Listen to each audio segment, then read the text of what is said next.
Okay. All right, we're reading the Phantom Tollbooth. Tollbooth, I don't know why I have a hard time saying that word, by Norton Juster. We're on chapter 16, A Very Dirty Bird.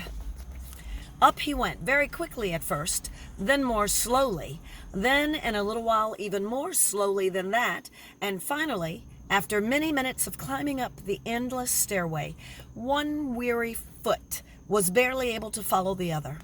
Milo suddenly realized that with all his effort, he was no closer to the top than when he began, and not a great deal further from the bottom.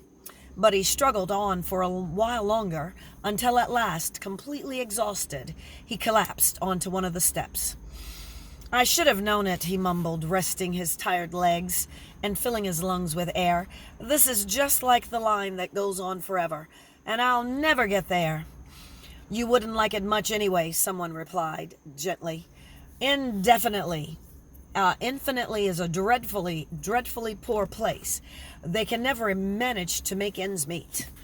Milo looked up, with his head still resting heavy on his hand. He was becoming quite accustomed to being addressed at the oddest times, in the oddest places, by the oddest people. And this time he was not at all disappointed. Standing next to him on the step was exactly one half of a small child, who had been divided neatly from top to bottom. "Pardon me for staring," said Milo, after he had been staring for some time, "but I've never seen half a child before." "It's 0.58 to be precise," replied the child from the left side of his mouth, which appeared to be the only side of his mouth. "I beg your pardon," said Milo. "It's 0.58, he repeated. "It's a little bit more than a half." "Have you always been that way?" asked Milo impatiently, for he felt that was a needlessly fine distinction. That was a needlessly fine distinction. "My goodness, no," the child assured him. "A year ago, I was just 0.42, and believe me, that was terribly inconvenient." "What's the rest of your family like?" said Milo, this time a bit more sympathetically. "Oh, we're just the average family," he said thoughtfully. "Mother, father, and 2.58 children, and as I explained, I'm the 0.58. I must be rather odd. It must be rather odd being only part of a person," Milo remarked. "Oh, not at all," said the child. "Every average family has 2.58 children, so I always have someone to play with. Besides, each family also has an average of 1.3 automobiles, and since I'm the only one who can drive 3/10 of a car, I get to use it all the time." "But averages aren't real," objected Milo. "They're just imaginary."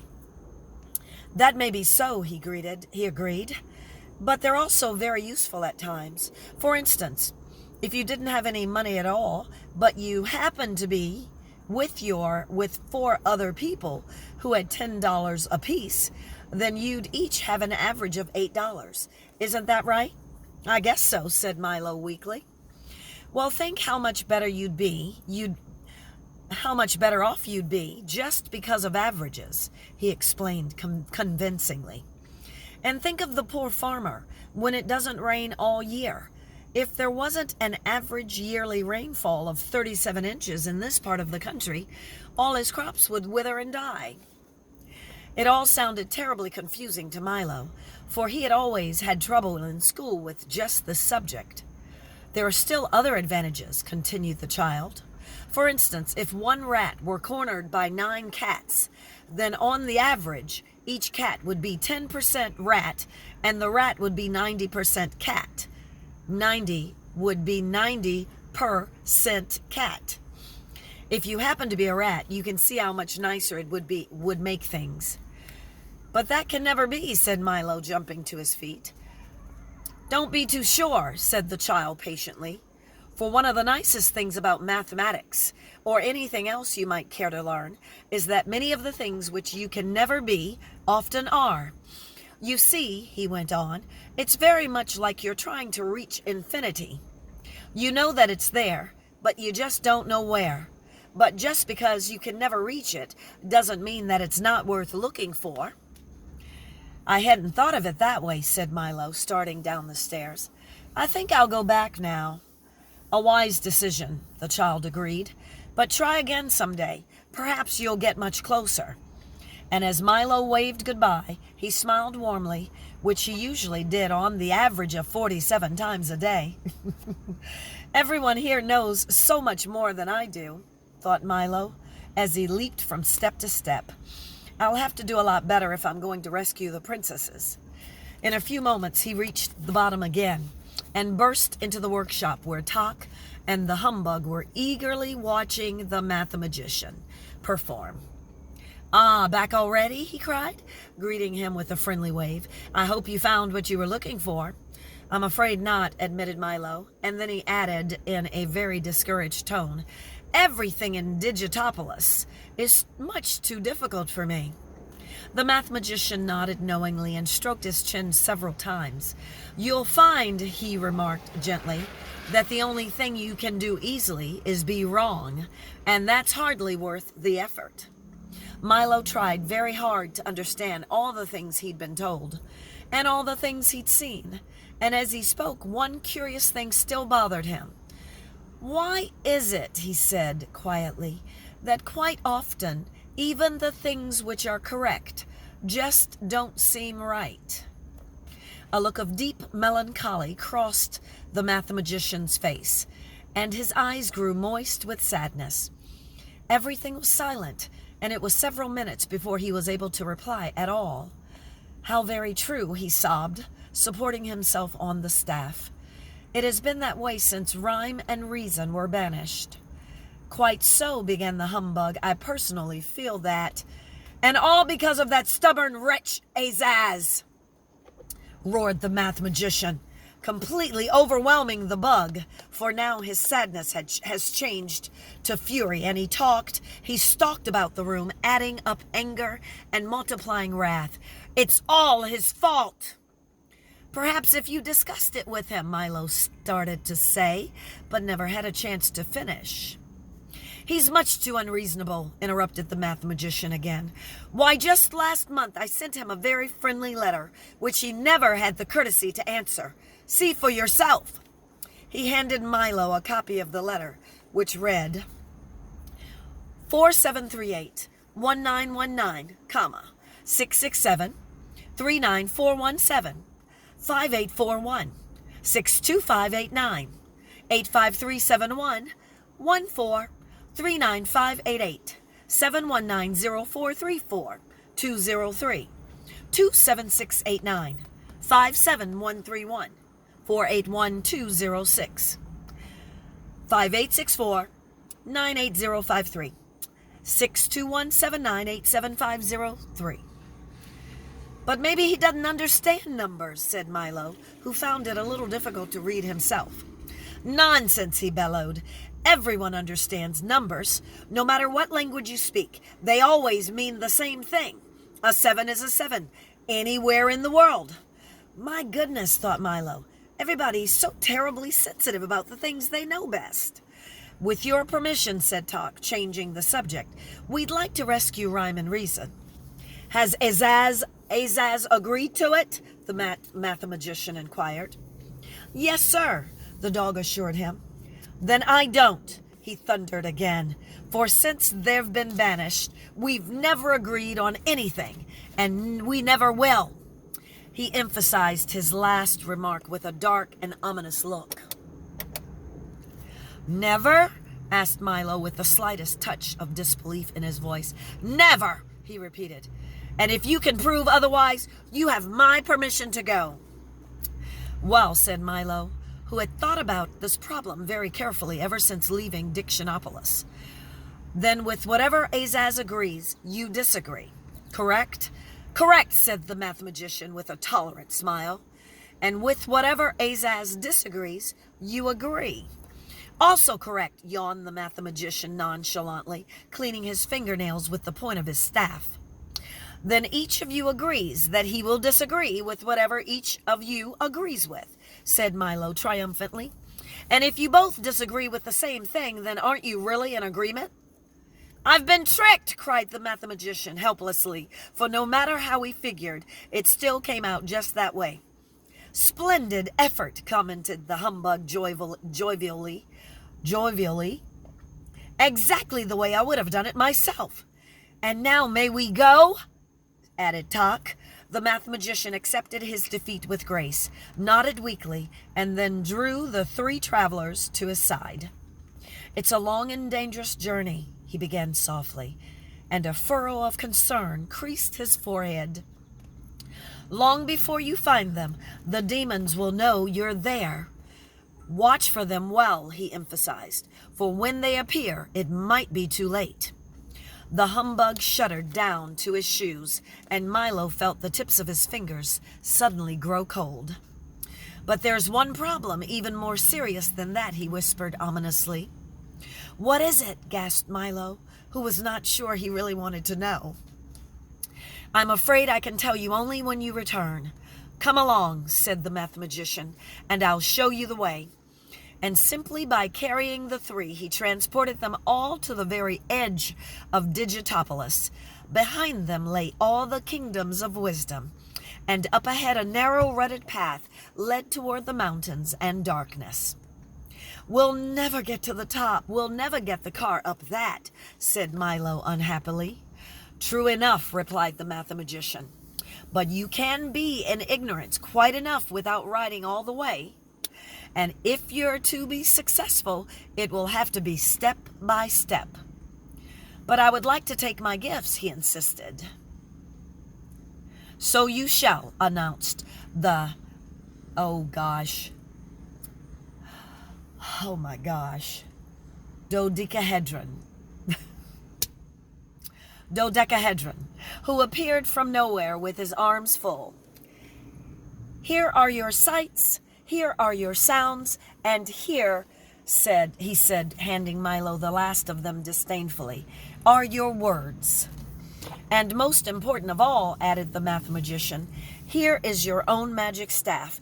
Use it well, and there is nothing it cannot do for you." That's right.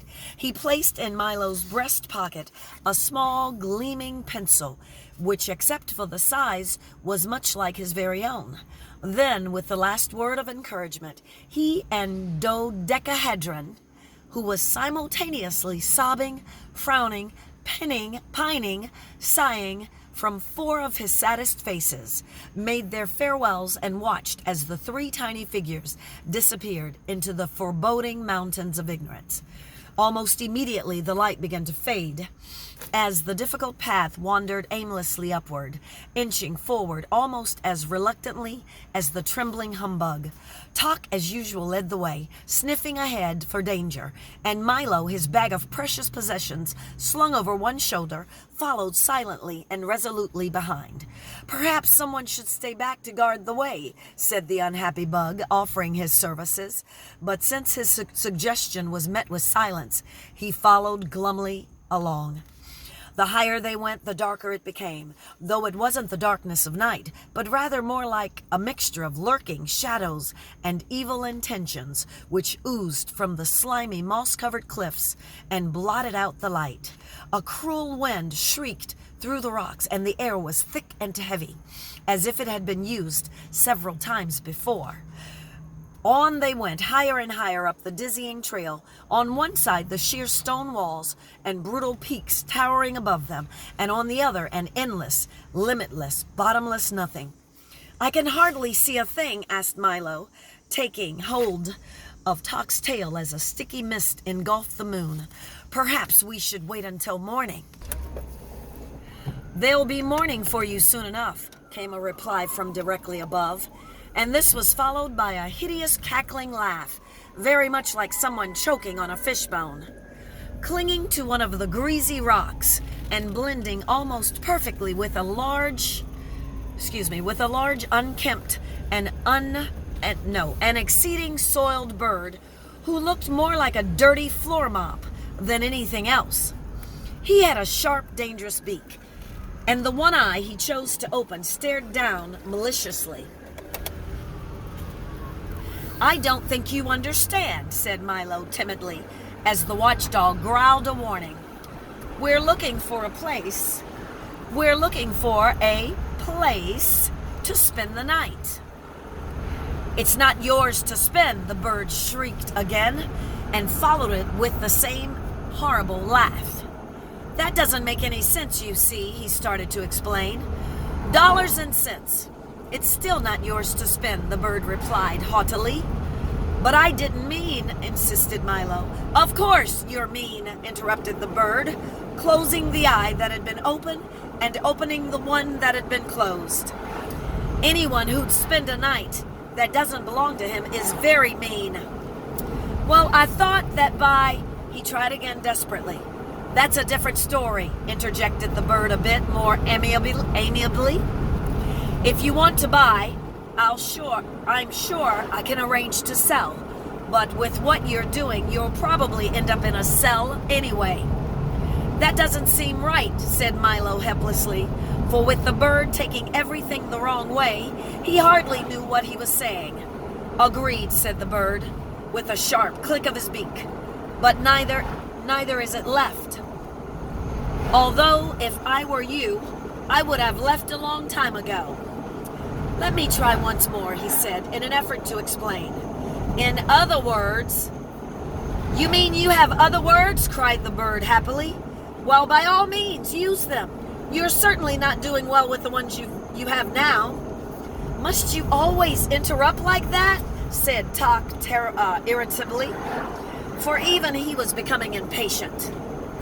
Naturally, he cackled. It's my job. I take the words right out of your mouth. Have we met before? I'm the ever-present word snatcher, and I'm sure I know your friend, the bug. And then he leaned all the way forward and gave a terrible knowing smile. The humbug, who was too big to hide and too frightened to move, denied everything. Is everyone who lives in ignorance like you? Asked Milo. Much worse, he said longingly. But I don't live here. I'm from a place very far away called Context. Don't you think you should be getting back? Suggested the bug, holding one arm up in front of him. What a horrible thought, the bird shuddered. It's such an unpleasant place that I spend almost all my time out of it. Besides, what could be nicer than these grimy mountains? Almost anything, thought Milo, as he pulled his collar up, and then he asked the bird, Are you a demon? I'm afraid not, he replied sadly, as several filthy tears rolled down his beak. I've tried, but the best I can manage is to be a nuisance. And before Milo could reply, he flapped his dingy wings and flew off in a cascade of dust and dirt and fuzz.